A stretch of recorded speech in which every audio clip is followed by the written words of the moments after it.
जयराम जी की जय। साईं लीलाशाह स्वामी लीलाशाह सत्संग में आपका स्वागत है। आज का विषय है ध्यान व चिंतन। 10 जून 1964 को आबू पहाड़ पर किए गए प्रवचन में स्वामी जी ने कहा है कि वेदों व शास्त्रों में निराकार ब्रह्म का जो वर्णन किया हुआ है, जिज्ञासु को चाहिए कि उस स्वरूप का ध्यान व चिंतन करे।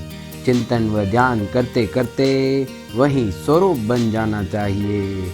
उसके लिए बार बार ब्रह्म स्वरूप का ध्यान चिंतन करते रहना चाहिए। जयराम जी की। जगत मिथ्या, ब्रह्म सत्य जानना चाहिए। जगत है असत्य, जड़ व दुख रूप, तथा ब्रह्म है सत्य, चित्त व आनंद रूप। जयराम जी की। जैसे स्वप्न की सृष्टि मिथ्या है, वैसे जागृत की सृष्टि भी मिथ्या कल्पित है। जागृत की सृष्टि स्वप्न में नहीं है, स्वप्न की सृष्टि जागृत में नहीं है। इससे सिद्ध हुआ कि दोनों सृष्टियां मिथ्या हैं। जयराम जी की। वैराग्य का अर्थ है दुनिया के किसी भी पदार्थ में मन या प्रीति नहीं हो तथा न कोई वासना ही रहे।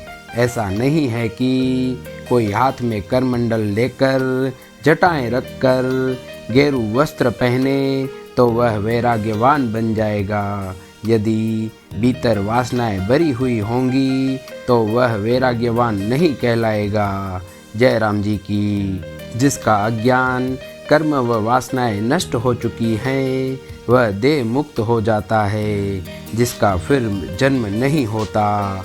जयराम जी की। जय साईं लीलाशाह।